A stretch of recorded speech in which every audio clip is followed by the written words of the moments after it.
ഇഡ്ഡലി ആയാലും ദോശയായാലും സെറ്റ് ദോശയായാലും എന്തുണ്ടാക്കുകയാണെങ്കിലും അതിലേക്കൊക്കെ നല്ല കോമ്പിനേഷൻ ആയിട്ടുള്ളൊരു വെള്ള ചട്നിയുടെ റെസിപ്പിയാണ് കേട്ടോ ഇന്ന് ഞാൻ തയ്യാറാക്കുന്നത്. അപ്പോൾ ഞാൻ ഇന്ന് ഇഡ്ഡലിയാണ് കേട്ടോ ഇന്ന് ഉണ്ടാക്കിയിട്ടുള്ളത്. അപ്പോൾ ആദ്യം തന്നെ ഇഡ്ഡലി ഉണ്ടാക്കാനായിട്ട് വെച്ചിട്ടുണ്ടായിരുന്നു. അപ്പോൾ ഇഡ്ഡലി ആയിട്ടുണ്ട്. ഇനി നമുക്ക് ഇതിലോട്ട് നമ്മൾ വിചാരിച്ച വെള്ള ചട്നി തയ്യാറാക്കാം കേട്ടോ. അതിന് വേണ്ടിയിട്ട് 4 പച്ചമുളക്, ഒരു സവാള ഇതുപോലെ നീളത്തിൽ കട്ട് ചെയ്തത്, പിന്നെ അതുപോലെ തന്നെ 2 അല്ലി വെളുത്തുള്ളി, ഒരു ചെറിയ പീസ് ഇഞ്ചി, ഇത്രയും ഞാനാണ് എടുത്തിട്ടുള്ളത് കേട്ടോ. ഇനി നമുക്ക് പാൻ വെച്ചിട്ട് ചൂടാക്കിയിട്ട് അതിലോട്ട് കുറച്ച് വെളിച്ചെണ്ണ ഒഴിച്ചു കൊടുക്കാം.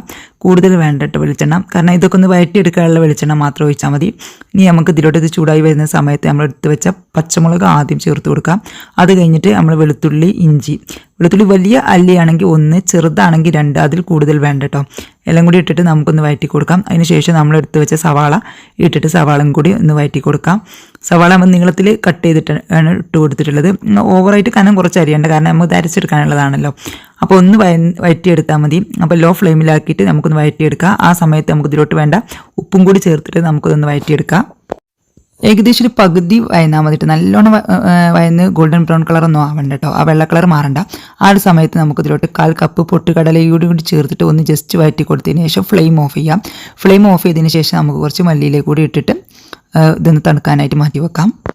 ഈ ചട്നി അരക്കാനായിട്ട് ഞാൻ മിക്സിയുടെ ചെറിയ ജാറാണ് എടുത്തിട്ടുള്ളത്. ഇതിലോട്ട് ഞാൻ 1/2 കപ്പ് തേങ്ങ ചിരവിയത് ചേർത്ത് കൊടുത്തിട്ടുണ്ട്. അതുപോലെ തന്നെ ഒരു 5 6 കാഷ്യൂനട്ട്, അതായത് അണ്ടിപ്പരിപ്പും കൂടി, പച്ച അണ്ടിപ്പരിപ്പാണ് ചേർത്ത് കൊടുത്തിട്ടുള്ളത്. ഇതെല്ലാം കൂടി ഒന്ന് നമുക്ക് ക്രഷ് ചെയ്തെടുക്കാം. വെള്ളം ചേർക്കാതെ ഒന്ന് ക്രഷ് ചെയ്തെടുത്തിട്ടുണ്ട്. കാരണം ഈ അണ്ടിപ്പരിപ്പൊക്കെ നല്ല ഒന്ന് പൊടിഞ്ഞ് കിട്ടാൻ വേണ്ടിയിട്ടാണ് കേട്ടോ. ഇനി നമുക്ക് ഇതിലോട്ട് നമ്മൾ വഴറ്റി വെച്ചത് ഏകദേശം ചൂടാറിയിട്ടുണ്ട്. ഇത് നമുക്ക് ഈ മിക്സിയുടെ ജാറിലോട്ട് ചേർത്ത് കൊടുത്തിട്ട് നമുക്കിതിലോട്ട് കുറച്ച് വെള്ളം ഒഴിച്ചിട്ട് തന്നെ അരച്ചെടുക്കാം. കുറേശ്ശായിട്ട് വെള്ളം ഒഴിച്ചു കൊടുക്കട്ടോ. കൂടുതൽ വെള്ളം ഒഴിച്ചാൽ ഒന്നിച്ച് അരിഞ്ഞ് കിട്ടില്ല. കുറച്ച് വെള്ളം ഒഴിച്ചിട്ട് ആദ്യം അരച്ചെടുക്കാം.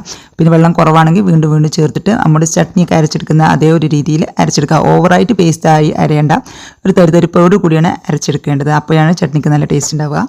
ഇനി നമുക്കിതൊരു ബൗളിലോട്ട് ഒഴിച്ചിട്ട് നമുക്കിതൊന്ന് വെള്ളമൊക്കെ ഒന്ന് പാകാക്കി എടുക്കണം.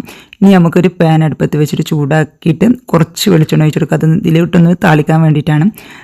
വെളിച്ചെണ്ണ ചൂടാകുന്ന സമയത്ത് കടുകും കറിവേപ്പിലയും വറ്റൽമുളകും കൂടി ഇട്ടിട്ട് താളിച്ചിട്ട് ഇതിൻ്റെ മുകളിലോട്ട് ഒഴിച്ചാൽ നമ്മുടെ സ്വാദിഷ്ടമായ ചട്നി റെഡിയായി. ഈ ഒരു സമയത്ത് വെള്ളം കുറവാണെങ്കിൽ ഈ പാനിൽ കുറച്ച് വെള്ളം ഒഴിച്ചിട്ട് ഇതിന് മുകളിലോട്ട് ഒഴിച്ചു കൊടുക്കാം. അതുപോലെ തന്നെ നല്ലപോലെ ഇളക്കി നോക്കിയിട്ട് ഉപ്പ് ഒന്ന് നോക്കട്ടോ. ഉപ്പ് കുറവാണെങ്കിൽ ഈ ഒരു സമയത്ത് ചേർത്ത് കൊടുക്കട്ടോ. അപ്പോൾ നമ്മൾ അടിപൊളി ചട്നി ഇവിടെ റെഡി ആയിട്ടുണ്ട്. ഇത് ചട്നി ദോശയുടെയും ഇഡ്ഡലിയുടെയും സെറ്റ് ദോശയുടെയും ഒക്കെ കൂടെ നല്ലൊരു കോമ്പിനേഷൻ ആയിട്ടുള്ള ഒരു ചട്നിയാണ്. എല്ലാവരും ട്രൈ ചെയ്തിട്ട് ഫീഡ്ബാക്ക് അറിയിക്കട്ടോ.